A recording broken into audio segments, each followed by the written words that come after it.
students, as you all know, chapter number 8, Introduction to Trigonometry, and today you are attending lecture number 2. હવે એક વસ્તુ ધ્યાનમાં રાખજો,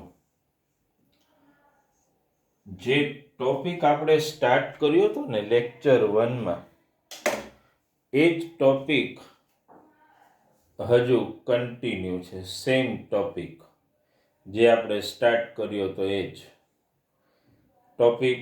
એટલે મેં તમને ત્યારે કહ્યું હતું, અને જુઓ તમને મેં ઓલરેડી યસ્ટરડે તમને મેં WP1 મોકલી દીધું છે. જુઓ આપણે શું કરશું, આ ચેપ્ટરને I will divide into 4 parts, type 1, type 2, type 3 અને type 4. I interacted with many students before. બધાના લગભગ ફોન આવી ગયા. એ ખાસ I wanted to talk to you regarding the queries. મારે ખાલી એક ક્વેરીઝ કરવી હતી કે ટાઈપ 1 આપણે જે સ્ટાર્ટ કર્યું ને, are you feeling comfortable with it or not. Main આપણું ટાર્ગેટ આ જ હતું, એ થોડું તમારી સાથે વેરિફિકેશન કરવું હતું. અને that mostly I heard the reply from students કે ભાઈ they are feeling comfortable and they understood. તો આપણું જે ટાઈપ 1 જે છે એને મેં ટાઇટલ શું આપ્યું છે, WP1માં તમે જુઓ 25 જેટલા examples we have taken from your textbook and from other reference book. એનું મેં ટાઇટલ શું આપ્યું, બેસ્ડ ઓન ટ્રાયંગલ ઇક્વેશન. એટલે પેલી જે 6 ફોર્મ્યુલાસ મેં તમને 5 ટાઈમ લખવા માટે હોમવર્કમાં આપી હતી ને, એ જે 6 ફોર્મ્યુલાસ જે છે ને એને ટ્રાયંગલ ઇક્વેશન કહેવાય ઇન ટર્મ્સ ઓફ ટ્રિગોનોમેટ્રી. આજે આપણે શું કરશું, મને કોઈ એવું ઉતાવળ નથી, સમજી લો, અન્ડરસ્ટેન્ડ ટોપિક કવર કરવામાં, પણ you have to be very conscious. આજે આપણે ટાર્ગેટ શું છે, 2 કે 3 સમ મેં તમને વર્કિંગમાં આપ્યા હતા. હવે તો તમારી પાસે WP1 ઓલરેડી છે, અને એ જ WP1 એની આપણે પ્રેક્ટિસ કરશું. That is our type 1. બરાબર. એમાં આજે જે લેવા માંગુ છું ને, એક્ઝામ્પલ નંબર 4 પહેલા લેવો છે મારે. શું છે એક્ઝામ્પલ, તમારી પાસે ઓલરેડી WP1 એની સોફ્ટ કોપી તો મેં સેન્ડ કરી જ છે. જો એમાં શું ક્વેશ્ચન છે વાંચો તમે. ક્વેશ્ચન 4 નો, if 15 cot A equal to 8, then find all trigonometric ratios. આવું કીધું છે. વિથ રેફરન્સ ટુ એવું મેં ન કીધું હોય ને, તો કંઈ મેન્શન ન કરેલું હોય, તો જે એંગલ આપેલો હોય ને that needs to be targeted. 15 cot A equal to 8 એટલે એ ને ટાર્ગેટ કરવો પડે.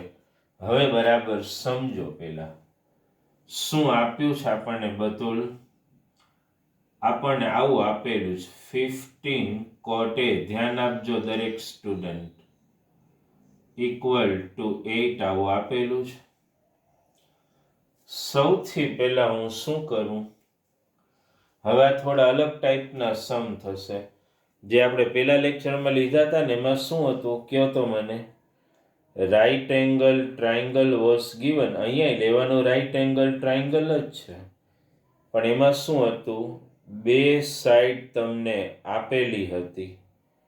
અહીંયા 2 સાઈડ ટ્રિગોનોમેટ્રિક રેશિયોની ફોર્મ્યુલા યુઝ કરી અને નક્કી કરવાની. કઈ રીતે, 15 ને નીચે લઈ જાવ તો cot A ઇક્વલ ટુ શું થાય, 8/15 આવું થાય કે નહીં? તમારામાંથી દરેકને કોટની ફોર્મ્યુલા યાદ હશે. ન યાદ હોય તો 10ની ફોર્મ્યુલા યાદ કરો, એનું ઊંધું જ કરવાનું છે. 10 એટલે ઓપોઝિટ અપોન એડજસન્ટ, અહીંયા ઊંધું કરો. એટલે વોટ યુ વિલ રાઇટ, તમે આવું લખશો ને, એડજસન્ટ અપોન ઓપોઝિટ. એટલે ટ્રાયંગલની બે સાઈડ તો જુઓ નક્કી થઈ ગઈ. એડજસન્ટ મળી ગઈ ને ઓપોઝિટ મળી ગઈ. હવે શું કરવાનું? બનાવો એક ટ્રાયંગલ. આ સિમ્પલ નાનો અમથો ટ્રાયંગલ બનાવવાનો હોય. એને માની લો કે હું નેમિંગ આમે કરી શકું ને, ABC. જે એંગલ લેવાનું હોય ને એ તો કોઈ રાઈટ એંગલ હોય જ નહીં, યાદ રાખવાનું. તો વિથ રિસ્પેક્ટ ટુ એંગલ એ લ્યો તો આ શું થાય બોલો? ઓપોઝિટ સાઈડ થાય ને. આ થાય એડજસન્ટ, અને આ તો એઝ યુઝ્યુઅલ તમને ખબર જ છે હાઇપોટેનિયસ. તો જો તમે કમ્પેર કરો, એડજસન્ટ સાઈડ 8 મળી ગઈ અને ઓપોઝિટ સાઈડ 15 મળી ગઈ. ટ્રાયંગલની બે સાઈડ નક્કી થઈ ગઈ. ટ્રિગોનોમેટ્રિક રેશિયોની વેલ્યુ ઉપરથી ટ્રાયંગલની બે સાઈડ નક્કી થઈ ગઈ.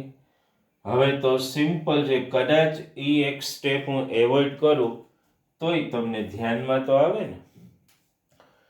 ટ્રાયંગલની બે સાઈડ મળે પછી I know how to utilise Pythagoras principle. You all know AC square equal to AB square plus BC square.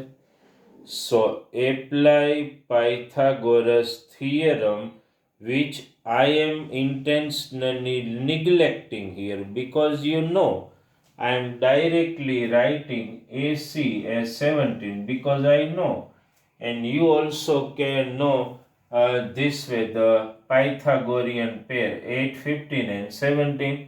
ન આવડે તો પાયથાગોરસથી ફાઇન્ડ કરી લો. લ્યો મળી ગયું. હવે તો ખબર જ છે. ફોર્મ્યુલા 5 ટાઈમ આપી હતી ખાલી યાદ રાખવા માટે, બાકી તો ઓરલી જ. સાઇન એ બોલો, સાઇનની ફોર્મ્યુલા ઓપોઝિટ અપોન હાઇપોટેનિયસ એટલે BC અપોન AC 15/17. જો ડાયરેક્ટ લખું છું, એ હવે હેબિટ પાડી જ દેવાની થોડી. You have to develop it. Sin A આવે તો cosec A પણ આવે ને, inverse. What is the formula? નું ઊંધું જ લેવાનું છે. 17/15. cos A, cosની ફોર્મ્યુલા યાદ છે, એડજસન્ટ અપોન હાઇપોટેનિયસ. ત્યાંથી એડજસન્ટ સાઈડ કઈ આવે? જય AB થાય ને. આ એંગલ ટાર્ગેટ કરો તો આ એડજસન્ટ સાઈડ અને આ શું થશે? હાઇપોટેનિયસ 8/17. cos A મળે એટલે sec A મળી ગયું ને, એનું ઇન્વર્સ 17/8. tan A તો એ તો અહીંયા cot A આપેલું છે ને, ઊંધું લખી નાખો 15/8, અને cot A તો તમારી પાસે ઓલરેડી છે જ 8/15. લો, આ રીતે બધા ટ્રિગોનોમેટ્રિક રેશિયોસ તમને મળી જશે. આખી ફોર્મ્યુલા લખવી જરૂરી નથી, ખાલી એમ લખો સાઇન એ, પછી થિંકિંગ જ કરવાનું. Opposite upon hypotenuse, that is sufficient. આ ટ્રાયંગલને નેમ હું ABC નોર્મલી આપી શક્યો, પણ because I want to target angle A, અને એવું કોઈ સ્પેસિફિકેશન તો છે નહીં કે એંગલ એ અહીંયા જ લેવાનું કે અહીંયા. બી રાઇટ એંગલ છે તો એ મેં અહીંયા એટલે લીધું કે આપણે ઓપોઝિટ અપોન એડજસન્ટ નક્કી કરવામાં you feel more comfort, that's the only target. એટલે તમે આ રીતે લઈ શકો એંગલ, ધ્યાનમાં રાખી લેવાની વસ્તુ. ઓકે, તો આ ક્લિયર થયું. સમ નંબર 4 બરાબર મગજમાં ઉતારજો વસ્તુ. Understood, right? નેક્સ્ટ એક્ઝામ્પલ આપણે લેશું હવે. Example number 4 I have taken. Now let us take one more example, okay? And that is example number 12 I want to take. 12 એમાં શું આપે? સમ પહેલા વાંચી લો, આખો સમ પહેલા રીડ કરો. આજે શું કરશો આજના લેક્ચરમાં? જે એક્ઝામ્પલ્સ હું તમને ગણાવું એ તો તમારે વન્સ ફરીથી ગણવાના છે, પણ ઇન એડિશન ટુ ધેટ હું જે બીજા વર્કિંગમાં આપું ને WP1માંથી એ પણ ટ્રાય તમારે કરવાના. શું આપ્યું છે એમાં વાંચો. 10A એવું આપ્યું છે, એવું છે ને? 10A equal to √10 આવું આપ્યું છે. Then find all trigonometric ratios. કરવાનું શું? અપોનમાં કંઈ નથી એટલે 1 લઈ લેવાનું. લો, 10 ની ફોર્મ્યુલા તો આવડતી જ હોય ને. You have already written 5 times opposite upon hypotenuse. આનો મીનિંગ શું થશે? માની લો કે આ ટ્રાયંગલ મેં ડ્રો કર્યો. મેં પહેલામાં નેમિંગ પહેલી રીતે આપી તો આમાં હું ઇન્ટેન્શનલી નોર્મલ નેમિંગ આપી દઉં, ABC, તોય ચાલે. વિથ રેફરન્સ ટુ એમાં જ જવાનું છે. તો આ થશે ઓપોઝિટ, આ થશે એડજસન્ટ, આ થશે હાઇપોટેનિયસ. તમે કમ્પેર કરો તો ઓપોઝિટ સાઈડ √10 મળી ગઈ, એડજસન્ટ સાઈડ 1 મળી ગઈ. પાયથાગોરસ એપ્લાય કરો તમે, AC² = AB² + BC², એટલે AC તમને મળી જશે √11. √10 નો સ્ક્વેર 10 થઈ જાય, 1 નો તો 1 જ થાય, √11. બધા રેશિયોસ ફાઇન્ડ કરી નાખો. સાઇન A શું આવે બોલો? Opposite upon hypotenuse, √10 upon √11. Sine મળે એટલે કોસેક તો મળી જ જાય. આને કદાચ એક એક નો લખો ને એક સાથે લખો ને તોય ચાલે, √11/10 ચાલે. કોસ A, કોસની ફોર્મ્યુલા યાદ કરો. એડજસન્ટ અપોન હાઇપોટેનિયસ. જુઓ, વિથ રેફરન્સ ટુ A આ થશે એડજસન્ટ સાઈડ, આ થશે હાઇપોટેનિયસ 1/√11, અને સેક A એટલે આનું ઊંધું, √11/1 કાંઈ ન લખાય તો ધ્યાનમાં આવે. 10A તો તમારી પાસે ઓલરેડી છે જ, √10 તો cot A એટલે એનું ઇનવર્સ 1/√10. રેશિયોસ મળી ગયા. એકવાર જોઈ લો, પછી એક બીજો એક્ઝામ્પલ લઈએ આપણે આજે.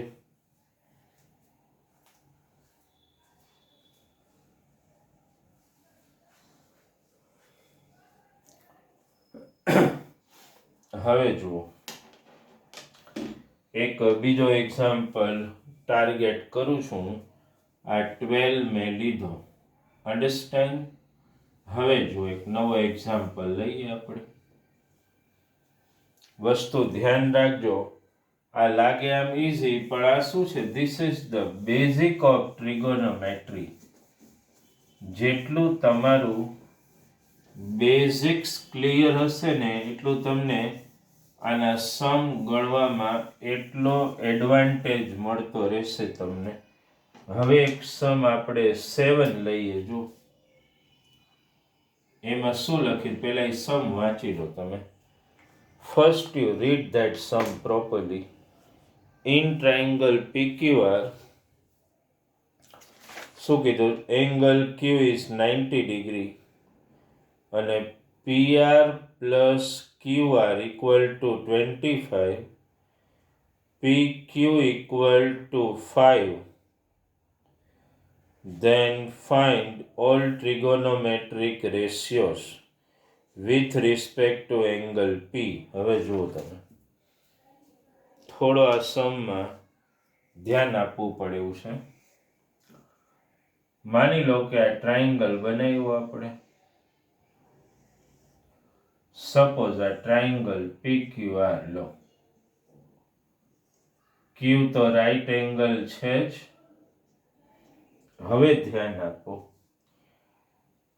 PQ ઈ તો ઓલરેડી 5 આપી દીધું છે. પણ PR plus QR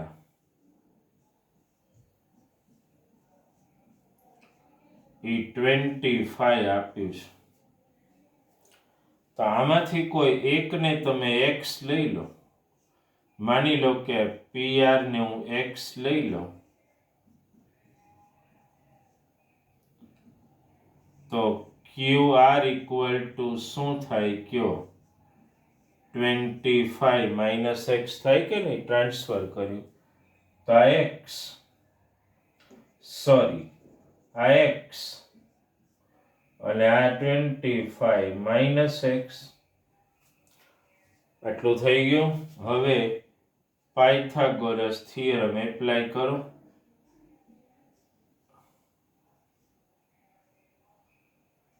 triangle PQR માં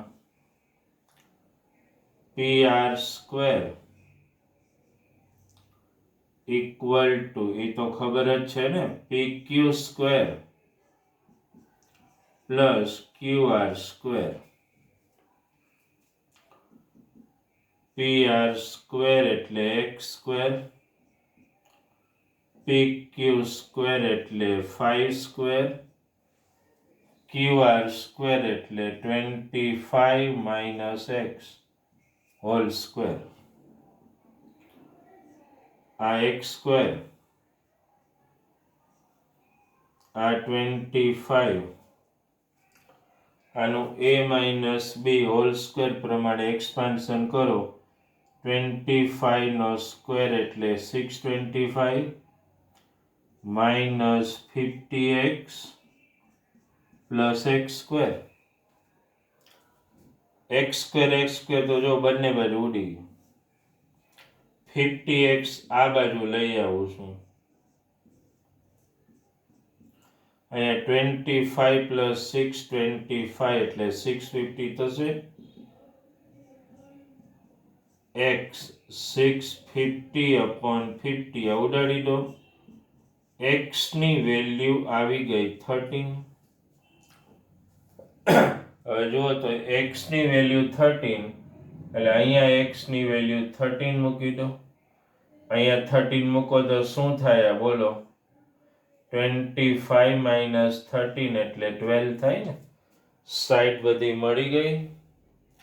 હવે તમારે જવાનું છે વિથ રિસ્પેક્ટ ટુ p. તો આ શું થાય બોલો? ઓપોઝિટ. આ એડજસન્ટ અને આ તો હાઇપોટેનિયસ છે જ. તો પહેલા સાઇન p. શું છે સાઇનની ફોર્મ્યુલા બોલો? Opposite upon hypotenuse 12 upon 13. Cosec p એટલે એનું ઊંધું 13 upon 12. cos p adjacent upon hypotenuse sec p એનું ઊંધું 13 upon 5. tan p opposite upon adjacent 12 upon 5. અને cot P એનું ઊંધું 5/12. અહીંયા ખાસ તમે એક વસ્તુ ધ્યાન રાખો, આ ટાઈપના 2-3 એક્ઝામ્પલ પહેલાને બરાબર વેરીફાઈ કરી લો તમે. મેં જે અહીંયા ટ્રાન્સફોર્મેશન કર્યા ને એ પહેલાં એકવાર વેરીફાઈ કરી લો તમે.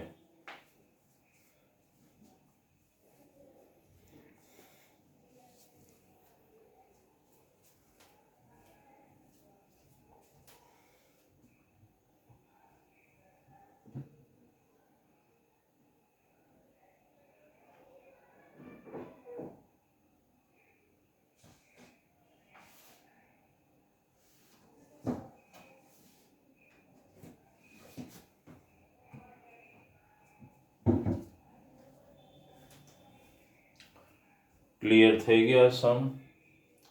બરાબર છે. મેઇન તમે આ જે ટ્રાન્સફોર્મેશન આપણે કર્યું ને એમાં એક ધ્યાન આપવાનું જ તમારે.